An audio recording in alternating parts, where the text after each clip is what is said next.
Was Kamala Harris lying when she was asked questions about owning a gun? Let's break down her body language. Let's decode it. Let's go over it and see what we think about that. We'll go over the first part here at the beginning. And then once I've answered all your questions, we go through this.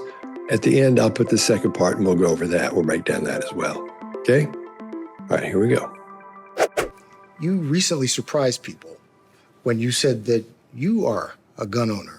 And then if someone came into your house... That was not the first time I've would talked get about shot. it. That's not the first time I've talked about it. So what kind of gun do you own, and when and why did you get it?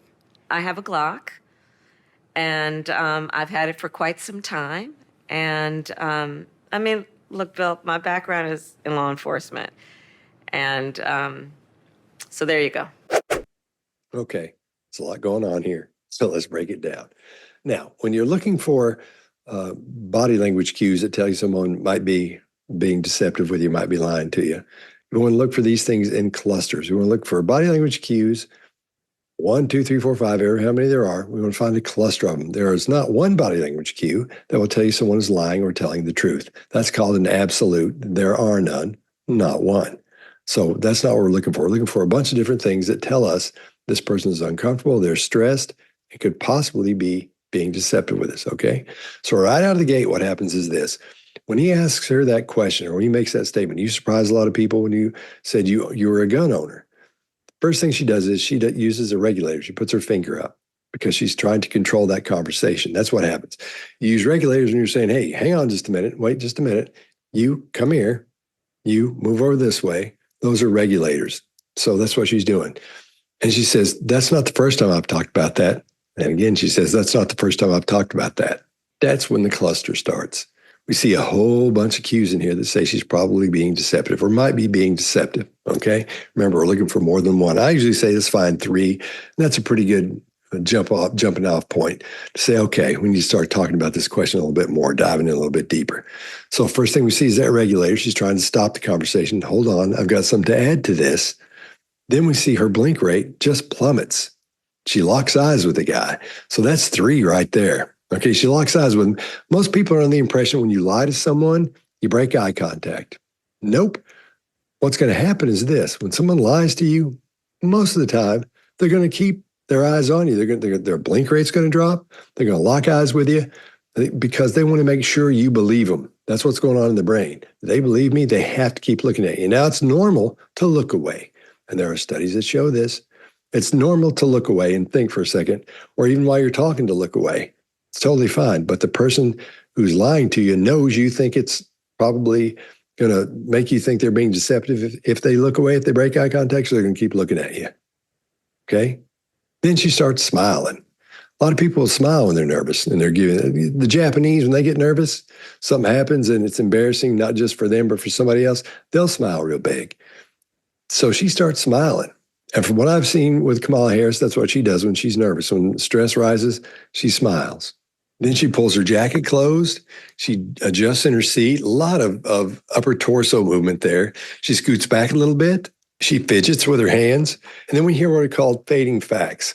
Now, quite often when I'm talking about fading facts, I'll say, oh, that's a deception cue, a deceptive cue, because when they talk, they get quieter as they get to the end of the sentence, because your brain is saying, hey, man, we shouldn't be saying this. But it just suggests that there's no confidence in that answer. In other words, same thing as a single shoulder shrug. It doesn't mean you're lying, doesn't mean you're telling the truth. It just means when somebody does a single shoulder shrug, this means they're not confident with that answer. That's what we know from studies from that as well. Her illustrators go away at that point. Once that regulator is over, she draws her arms in, her elbows get close to her sides. She brings her hands together as she's fidgeting. This doesn't look good. That's 8 or 9 cues right there in one cluster. In like less than 4 seconds, we're seeing that. Then he asks her, when and why did you get it? And she doesn't answer that either. She says, I have a Glock. And I can tell you, if somebody is a gun owner and they have a Glock, they don't say, I have a Glock. They say, I've got a 19 or 17 or 43 or 43X or a 20 or 22 or 45. They'll tell you what kind it is. Yeah, I'm a Glock guy or I'm a Glock girl. You know, that's the way you do that. You say, I have a Glock. If it was, you did say you had a Glock, you say, I have a Glock. It's a Glock 19. You say what it is. You just don't say the brand name of it or what style, what kind of gun it is. It's like saying, I have a revolver. Really? What kind of revolver do you have? You don't want them to ask that. They're going to have to ask that. That answering, I have a Glock, that's somebody that doesn't own a Glock. They don't understand that. That you, once you have one, you tell somebody exactly what it is because you're proud of it and you have it, you take care of it, and you respect it. Then she says, and I've had it for quite some time, and And you wouldn't say, I've had it for quite some time. You say, I got it 2 years ago. And you might even tell them where you got it, and what was going on when you got it, and the kind of deal you got for it. Or if somebody gave it to you, you'd say, so-and-so gave it to me. Then we hear what's called a resume statement. She says, look, Bill, I was in law enforcement. So what? That doesn't mean, okay, why is she adding these things to it to make it sound even stronger? She's trying to explain why she has it like that. No need to do that. Because you're proud of say, yeah, man, I got a 19. I got a Glock 19. Love it. Absolutely love it. That's the way it happens. Ask somebody you know that has one. Ask somebody you know, you a gun person, you into guns? Yeah, what do you have? They will say a Glock 19, a Glock 17, if they're a Glock person. They may say, if it's a SIG, they'll tell you it's a SIG and something else or whatever the gun is. The description is not going to be that short, just the brand name of it. So all of these things suggest, to me anyway, from a body language perspective, this isn't true, her answer. Not true. I'm under the impression she's not being honest about this. All right, and we'll save the second half for the end. All right, second question. Could a psychopath successfully do what you do, given they are missing the ability to connect with other people? I know they're great at mimicking behaviors and reflecting body language, but could they read it and comprehend it the way a body language expert like yourself could? Usually psychopaths are really good at reading body language. They may not know the specifics of what they're seeing. The only thing they really understand from expression is fear, from facial expression is fear when they see that. And a smile, I'm sure they understand what that is. But I don't think a psychopath would they may make good interrogators or maybe a body language expert. I don't know, because they're really not interested in that, because they see it as a whole. As crazy as it's going to sound, they see the whole thing as a whole, and they look for things in there that they can mimic or that they can copy from you. Because once you start talking to a psychopath, and you've heard me say this before, they're going to start acting like you, so you see yourself in them, and so you bond with them much easier. So I don't know if a psychopath could be a great body language expert or not. I'm under the impression that I don't know one that is. So maybe I've met one that said they were some at some point, but I don't know. I don't remember that. So I definitely don't know any that I could say, that's one. I know a couple of narcissists, but I don't know any psychopaths. So I don't think they'd be that good at it. I really don't, because I don't think they would have the mindset to go into it as, I've got to be patient here. I've got, to take the tack to box the person in.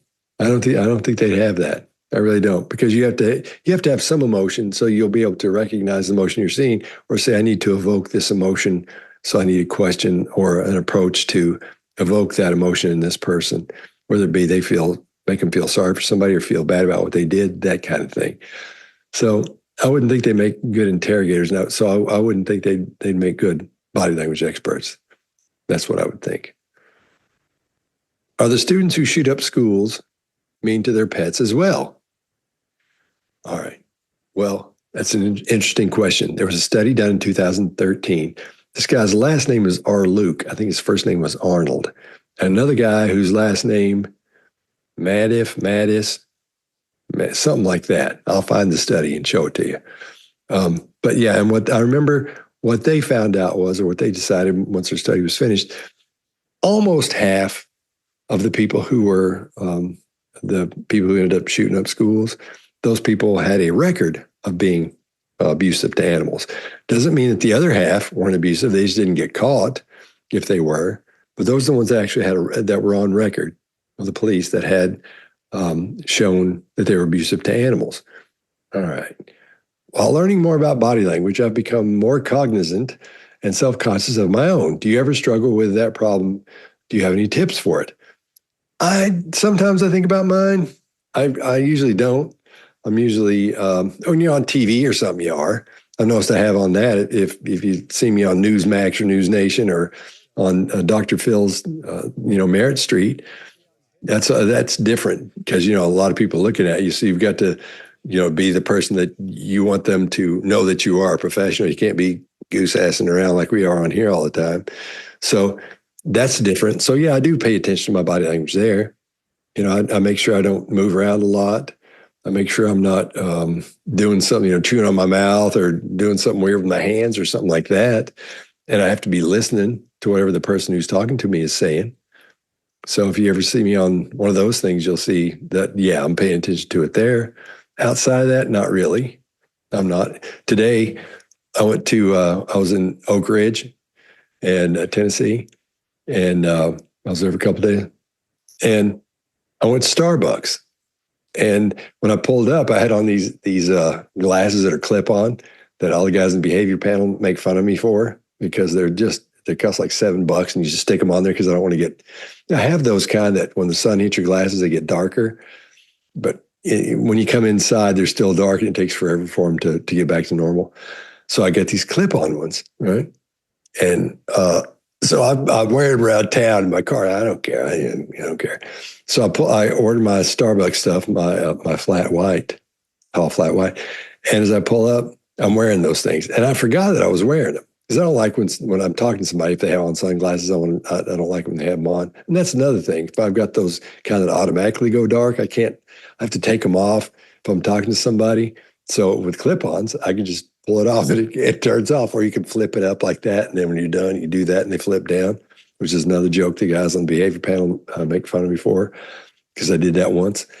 And so anyway, I pull up to the window and this woman gives me my flat white and she goes, "What's your name?" She said, "I recognize you. I don't know from where." I said, "Scott." She goes, "Oh, I watch you on YouTube. I see it in both shows, the Behavior Panel and Behavior X. I know your show on there." I said, "Oh, well, thanks." And I realized I'm wearing these dang sunglass things all flipped down. I'm trying to get them up, and it wouldn't go fast enough. Oh, if you're watching this, Phyllis, sorry about that. I felt like an idiot. I was trying to pull them up really quick, so I looked nervous, but I wasn't. But I was embarrassed. So that's what I look like when I'm embarrassed anyway, trying to get those things. Horrible. Horrible. I felt terrible about that because I'm talking to her and I've got on sunglasses. Hey, that's the most hillbilly thing you can do is talk to somebody with your sunglasses on. I hate that. And I was doing it. So I apologize for that. Gosh, I'll try to do that anymore. So back to your question from my rant. Yeah, I don't struggle with doing that. And if you struggle with worrying about your body language, that's going to show up because you're going to be doing things that you might not normally do. I need to do this. Unless you're mirroring someone on purpose, matching and mirroring, then you start that, but you just relax. Then you slowly but surely move into the position that they're in as you mirror their however they're standing, and as you match however they're speaking, what's going on there. So, but don't worry about your body language because it's going to make you look weird. It's going to make you look odd as you're trying to control that. And you think, "Oh, I better do this." So don't worry about that. That would be the tip I would give you is don't worry about it. Be yourself. When this whole thing's over, nobody's going to care anyway. Nobody's going to remember if you were standing with your arm a weird way or that you thought might be weird. Don't worry about that. Just be you. That's the best way to do it. Because you look relaxed and you're being you. And if that person likes you, great. If they don't, great. Okay. That sounds horrible, but for me to say that, but it's true. It's the way I approach. That's just my approach anyway.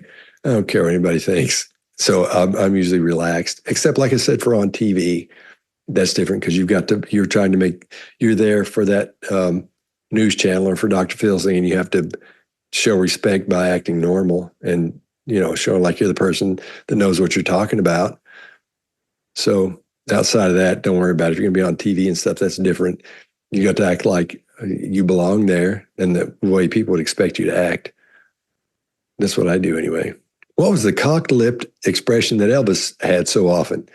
If it was contempt, how could it be so alluring? Alluring. Well, that's more for show. That was one of his things. So I don't know. I don't think he had contempt for anybody. It's just, I don't know. He just thought it was cool. And it looked cool on him. when you look at it. I mean, that's old stuff. But if you go look at it, he did look kind of cool when he was doing it. And boy, the girls dug that, and all the guys thought it was cool too. And I'm sure back in that day, remember when Justin Bieber got big and all the people that age started that listened to his stuff started getting haircuts like that? My nephews both got haircuts like that guy. And it was hilarious because they're all walking around looking like Justin Bieber's haircut. It was awesome. It was so funny. But so I don't know. I don't think that was contempt he had. I just think that was something he did because he thought it looked cool. I'm sure he saw somebody else do it and thought, I'm going to do that too, So that's what you do. That'd be my guess on that. I have no earthly idea because it's Elvis Presley. So do body language experts ever practice on people to improve their skills? That's pretty much all you do, no matter where you go. When we travel for the behavior panel, the last 2 trips, first trip was Greg and me, and then it was Chase and me. And both times, that's all we talk about. That's all we do. Is when one of us has a conversation with somebody else, it's what do you think? What'd you see? It's not like, well, let's go do this or that. You break down what you saw, not in like some kind of weird study thing, but we're fascinated with that and interested in it. It's what we do. It's who we are. So that's what we talk about, So I am when I meet somebody, I'm constantly watching them. Or when I see somebody, 2 people talking, I watch them and see what's going on. You can't help it after. If you've been watching this for a while, you're probably asking that because you're already doing that and wonder if it's okay. It's totally fine, totally normal because it's something you're interested in. And you do things you're interested in. If you like to fish, everything's about fishing. If that's your thing, everything's about fishing. The rods, the string, or whatever, the line, those kind of things. Whatever it is, you're into it. That's what you think about all the time. And since there are so many people and body language is so readily available to study for free and it's right there, why not do it? And everybody's out in the wild, out in their natural habitat. Yeah. The other day, my neighbor caught me watching them. It was really weird. They're out in the yard with their kids, and there's the dad. And I was watching how he was reacting to these children. Not that I didn't think he'd love the kids or anything. I know he did, but I like to watch that reaction between kids and parents. And there were these big bushes in the driveway. This is in Oak Ridge, and it was hilarious because I looked over, I saw him look up, and he looked at me for a minute, and we both waved. And I'm sure he thought, that's weird. So you got to be careful when you're doing it. Sometimes when I'm out somewhere, we're eating or something, my wife will go, quit staring, because I don't realize I'm staring at people. Because we'll talk about body language as well. Our big thing are those 2 dating? Is it their first date? How long they've been together? Those kind of things. When we go out and eat and stuff, she talks about those things. So, the practice goes on all the time because it's everywhere. People are everywhere. And so there's your hobby, how people act. All right. There's supposed to be a psychopath in prison because, I get what you're saying. Okay, there's supposed to be a psychopath in prison because he sign languaged "I love you" to his little sister. Is he really a psychopath? Okay, in other words, your question is: the guy who's in prison supposed to be a psychopath, and his sister shows up and he signs "I love you" in sign language. Does that mean he's not a psychopath? It doesn't mean you can't tell from something like that. Maybe he knows he's supposed to, you're supposed to connect with your family. We've talked about how psychopaths will imitate you and they'll imitate other people in their lives and people they're trying to impress or people they're trying to take advantage of, that kind of thing. And they'll do things to make that person think they're interested in them or they like them or you. So just because he signs that "I love you" to somebody doesn't mean he's not a psychopath. I don't know how you know for sure. I don't know who it is you're talking about. So I don't know how to relate to that person on this and give it my take on it. But just because they would sign "I love you" doesn't mean they're not a psychopath. It may just be something, I don't know the relationship there. I'm not suggesting this is it, but it may be something where she's the only one that can bring him things and get things done for him. Like if he was a vampire, that would be his little guy that runs around for Dracula. It's a Renfield. So it might be his Renfield. He knows he has to make her think he loves her. So she'll do things for him. I don't know. No, you can't tell by something like that. It's a good question, though. If you are interviewing a psychopath for a crime they did not commit, how may they react differently than someone who isn't a psychopath, and would they seem guilty? I think I know what you're saying. If you're interviewing a psychopath and they didn't commit the crime, how would they react differently than a non-psychopath? And would they look guilty? Would they seem guilty? It depends on what the crime is. You know, if it's like if they've killed a bunch of people, that's one thing. But if they've stolen a bunch of money, that's something else. Because the stress levels on both of them are going to be different that you're trying to evoke in that person to get the cues out of them. So it would be more of a logic play than a stress play. Try to get them stressed because it's really hard to stress a psychopath. Really tough to stress those. Now, as I'm looking at this, I get the feeling that you think they're easy to spot and you know it when you see them. You don't. You can't. There's some cues that make you go, ooh, something's not right here about this person. But you can't look at a person and say, for sure, when you first meet them, that person's a psychopath. You have to watch them for a while. Sometimes it takes, like I always talk about on here, 6 months to a year to diagnose one properly. Okay, and you can do the fMRIs, look at the brain, see what's happening in there, and you can tell by that. But it's really tough to make that call when you're, especially if you haven't seen that person in person before, and you go in and talk to them. You know, there's no way you could have any of that information. You could say, "What's this guy like? What do you know about this person or this woman? What's going on?" And then be able to give you some background. Oh, they're abusing animals. You get a little printout of what they've done in the past. You know what their record looks like. And so if you see a bunch of things on there that might suggest that the same things a psychopath has, which is, you know, it's not uncommon for people who aren't psychopaths to have a drug problem, to be mean to animals and to get in trouble a lot as a kid. Those are just, and have a lot of marriages or relationships and be married 3, 4, 5 times. But all those do suggest psychopathy or some form of it anyway. Okay, I know that's a weak sounding answer, but I can't say, because I can't tell you. I can't say, well, that means this and this means this, because it doesn't. You know, hear people say that, but when they start saying this means for sure this, watch out. Go read some of the studies. Look for yourself, because it's real important that you know that you can't just spot them, or you think you have, and for sure that's a psychopath. You can't do that either. You got to be careful with that as you're dealing with people.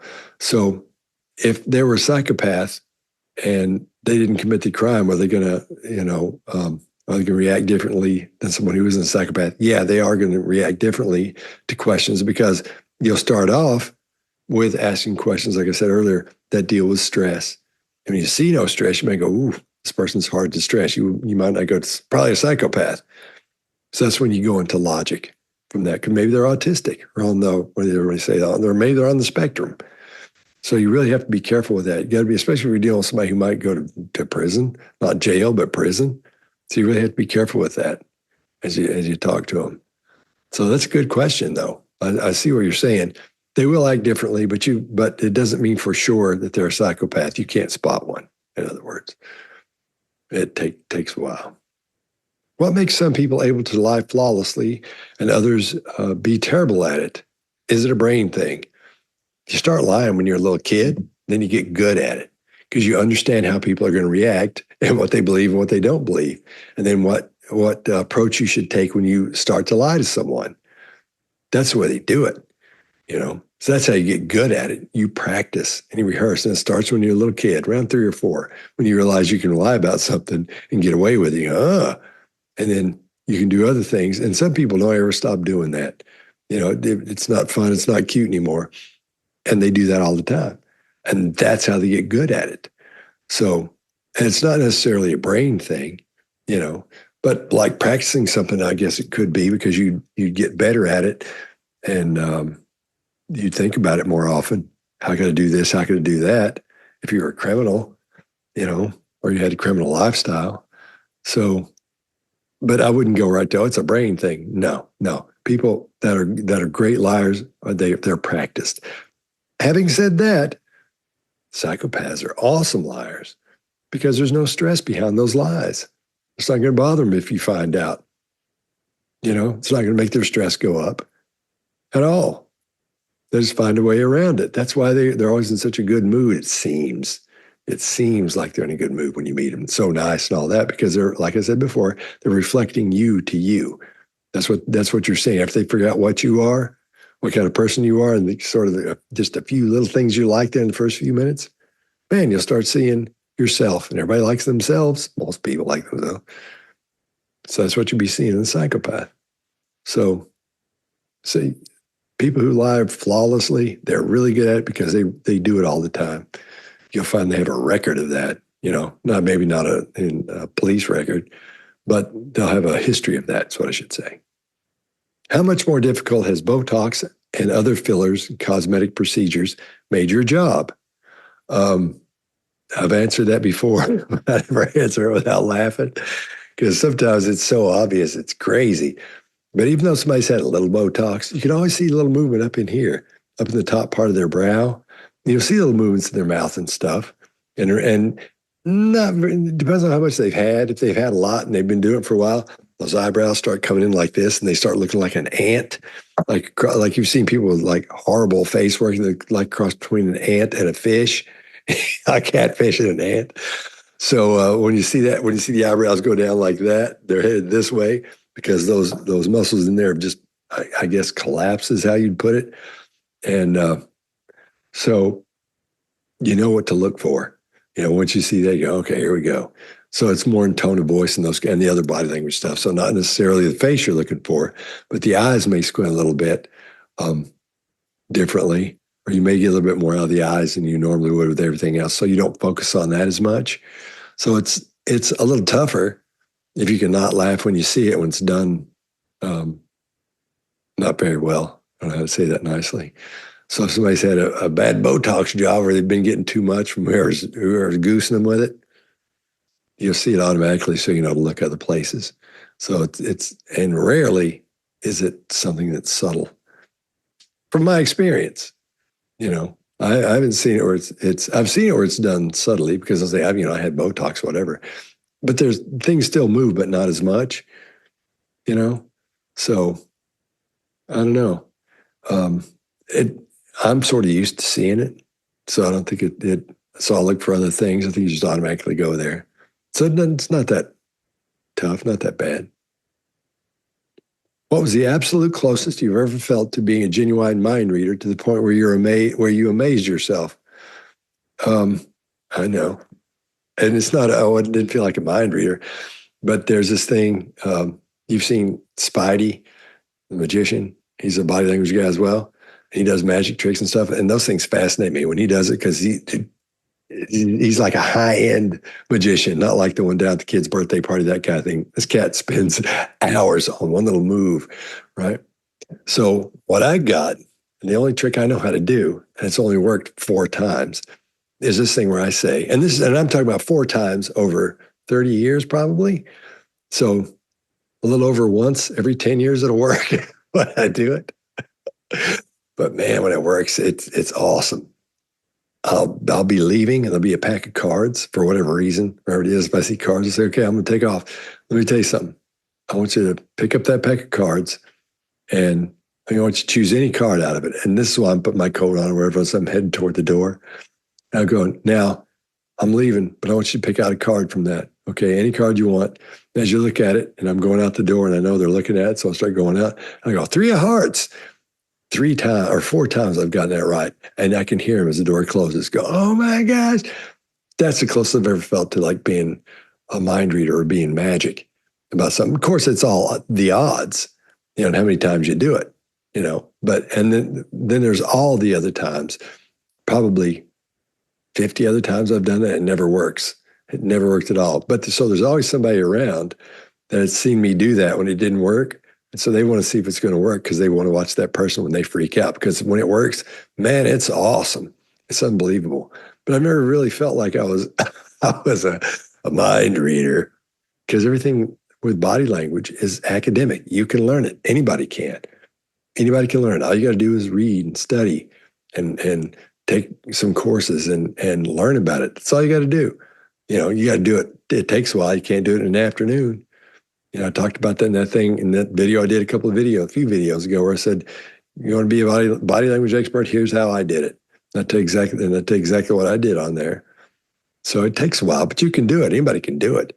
So if you're thinking about it, jump in, man. The water's fine. It's great. You can do it.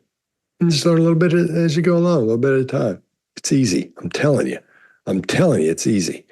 There's not all these things that you don't. If you don't want to get into the neurology of it, that's fine too. You don't need to. If you don't want to get into the minutia and intricacies of it, you don't have to do that either. You can just look at a broad overview so you can get an idea of what's going on with someone you're talking to, or somebody you see on TV, or somebody that's talking to one of your kids or one of your friends, that new guy they're dating or that new girl they're dating. You can get a better read on that. You don't have to know all the little details. You don't. I do, because I like it. I love it. Absolutely love it. Can't get enough of it. But that's me. How does a story with sustained media attention over the course of years or decades impact behavior in suspects and subjects? Well, it's this. In other words, how does the story that a suspect tells over the years, if he or she is suspected of a crime, how does that change? And what happens because it's in the news and stuff all the time? Well, what'll happen is this. Well, here's what I've noticed over the years, is they'll find the story, whatever it is, and it's the same one, and they'll leave little details out, but it'll become compact until you start asking them questions about those specific things, about as they go along. Say their story has 11 parts in it. Parts 1 through 3 are usually the same. 4, 5, 6, those will be a little bit different.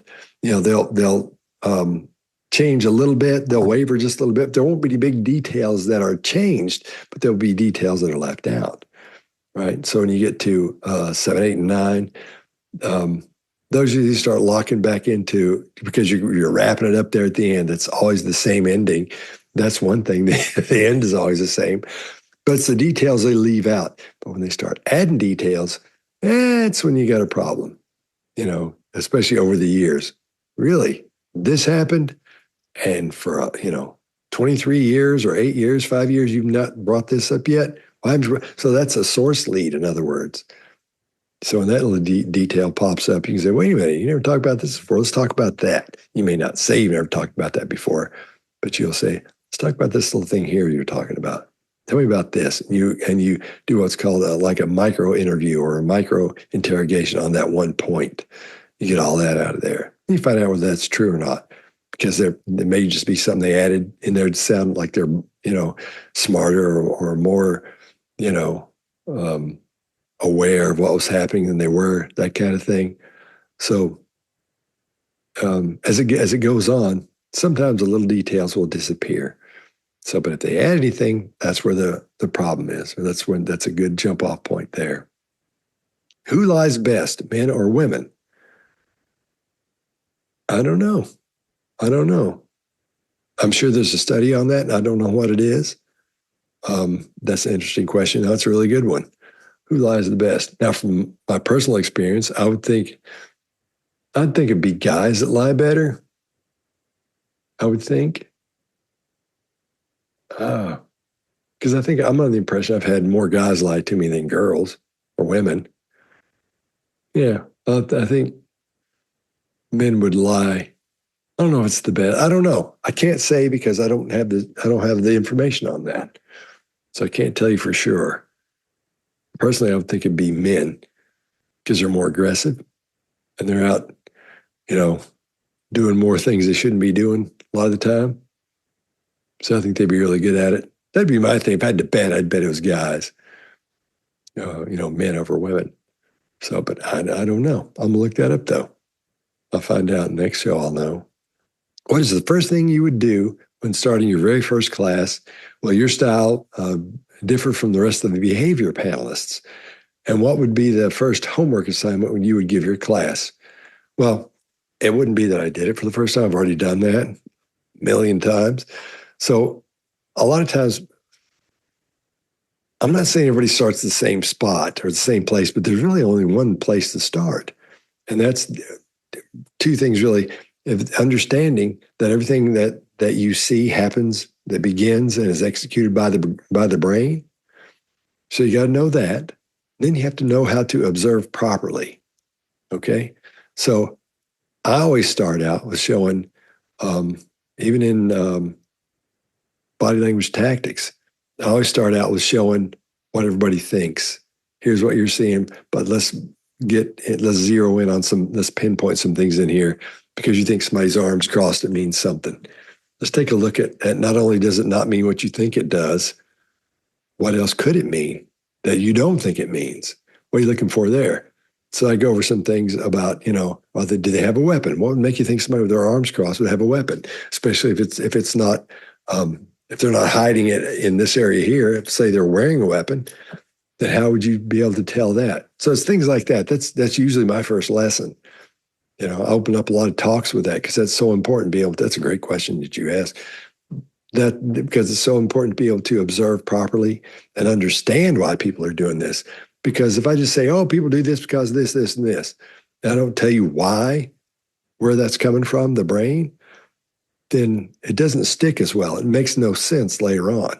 That's where you hear people say, oh, it's pseudoscience. And I understand that because they're hearing bad information or they get information that's incomplete. And they can look at it and say, that's not true. It's like when I talked about the 738-55 rule didn't hit me right, didn't sound right to me. So I called up Albert Morabian and said, hey, man, this doesn't sound right.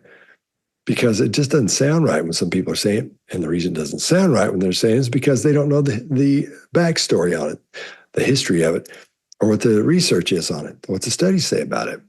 That's why it sounds so weird. And that's why their descriptions of it are so short and so just this means this. They're absolutes, So it's important for me anyway to start with the basics, then work up from there. So that's always my first lesson. Pretty much is let them know it begins in the brain, and then the things you think you know that are happening with body language. And I always start with crossed arms. That's usually not what it means in that case anyway, in that situation. And once you get that across, I'll say, once you see something like that, you go, oh, wait a minute, there's a lot going on here. There's a whole lot more happening and the possibilities of more happening with this behavior I'm seeing. And then it's over. You're done. All you want to do is learn about it from then. It's probably why you're watching this. You want to learn about body language. So once you get in, it's hard to get out, especially once you start reading stuff. I'm always talking about that. I know. I'm sorry if you're not into it. I'm going to say it anyway. Once you get into it and you start reading about all those things, oof, it just gets worse. It gets worse. You start reading all the time. You turn sort of nerdy. Not nerdy, but, oof. But you're doing things that aren't the coolest things in the world, sitting around reading. What are you reading? And you always say, nothing. Because if you show them what you're reading and what you're learning about, they'd be like, oh, my gosh. They think something's wrong with you.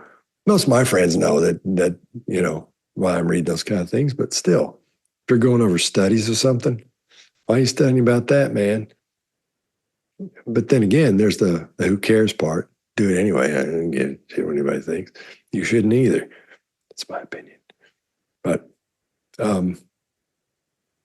that's where I always start, is with the brain and then the crossed arms. And why that doesn't mean what you think it does. How can you tell using body language cues if someone you're certain is a narcissist rises to the level of a psychopath? There are really no cues that tell you that. I can sit here and tell you a bunch of stuff about the psychopathic stare and all that kind of stuff, the psychopath stare. But no, there are no cues that'll cue you into someone being a psychopath. They may react differently if there's a loud bang, or if somebody jumps out on them, they may react differently. But I'm not going to be able, if I'm talking to somebody, I'm not going to be able to jump out on them because I'm sitting there talking to them. So there aren't any cues. That's a great question, but there aren't any cues that will tell you someone is a psychopath. That takes a while. And when people say, you ask certain questions, which I've told you do that on here, like a lot of people are under the impression when we did the psychopath test on here a few videos ago, that you ask questions just like you ask them verbatim, and you ask yourself verbatim those questions. It really doesn't work that way. It's good to take that, say, oh, I see what's happening here, if you can answer the questions honestly. But you have to couch the questions in a different form. Like I always say, you can't ask somebody if they're glib. Are you glib? You can't ask them that. You have to ask them questions and see how they answer them. Then you make the decision about whether or not they're glib. And it's not just one question. It takes several to do that. You have to keep coming back to them. So you have to know what everything is on the test, so you'll know by the end of your conversation or your interview with them what you're dealing with, or have a pretty good idea what you're dealing with. Because like I said before, like if you scored a 40 on that thing while you're doing this, you still can't say, I'm a psychopath. I scored 40 on that test because I took it. Nah, can't do it because, or 20, because it's just somebody else has to do it, and the person doing it has to know how to do it. But those are the questions on that. That's what I wanted to show you and teach you. The questions that were being asked are important and why they're important. Because they get to that part of your personality or that person's personality to give you a better view of what they are and who they are. It's how you ask those questions. And it takes more than one question for each one of those questions, basically. Sounds crazy, but if you go listen to that, you'll see what I'm talking about. If you've already listened to it, then I'm sure you know what I'm talking about. Does a person have a preferred side of the face when they display contempt? Not necessarily. There may be, like for me, because I always practice expressions when I show somebody what they are. Like contempt for me always has to be on this side because I can't do it on that side where it looks normal. If I can do it on that side. Same thing. Some people can't blink like one eye, their left eye or whatever eye, they can only, or wink one eye. They can't wink both eyes, in other words. But like that, if you're going like that, mine always comes up there. Now, there may be a situation with the brain. I don't know because I've never seen me have contempt on video where that part would come up. I can feel it pulling up when I do that right in here, but I don't know if the lip part comes up correctly or not. So when you feel contempt, when that reaction is real, you don't say, oh, I'd always do over here. What's the one I want to do it with? You don't do that. It just happens because you're not doing it. If we go back to what I was talking about a couple of questions ago, it's the brain that's doing it. See, neurologically, that's what fires that off. In other words, when that emotion hits, that's what fires off in your brain and makes you show contempt because you have contempt for that person or that situation or whatever it is. Hope that helps. What do you think about people laughing when speaking, especially those in the media? Do you think it's do you think it's a laugh tell? They don't even believe what, do you think it's a laugh tell? Like they don't believe even what they are saying. I get what you're saying. When people laugh, what does that mean? And can you tell something from that? If somebody laughs all the time, no matter what you ask them, they laugh first, or that's part of or the way they end it every time they end it with a laugh, that suggests to me that might not be the most stable person in the world, or they may be anxious, really, really anxious. I shouldn't say not stable. I would say their anxiety level is really high because they laugh hoping you'll laugh. And that's why they get rid of that pent up stress and energy that's building up. They do that. And they're under the impression it lightens the mood or takes your attention away from what's happening. So that kind of person who laughs at the end of everything, you'll find, if you know somebody like that, after a while it gets old. So, but it does for me anyway, it gets old fairly quickly. If everything you ask them, they end up laughing about it, beginning, middle, or end, unless you're trying to be funny about something. But then when you're talking normally, it's usually that person's got a lot of anxiety. I would think I'm not saying that's for sure. I'm saying my experience, that's what I've seen. It's high anxiety for people like that, So it's bless their hearts, feel sorry for them. That's what it looks like to me. That's what I would suggest. Do you have the ability to shut off your observations when dealing with friends and family? I've talked about that on here before as well. You say you do. If you get relaxed enough, you won't pay attention. But if you're at like a reunion or something, it's on.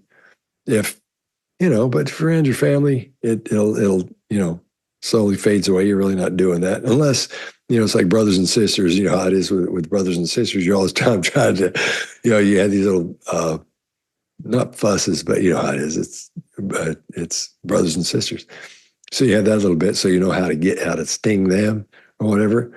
But if something comes up, but not, it's not always, it's always on when you're outside of the house, but it's with family members. No, it's, you can turn it off when you're with family, all right? That's me anyway.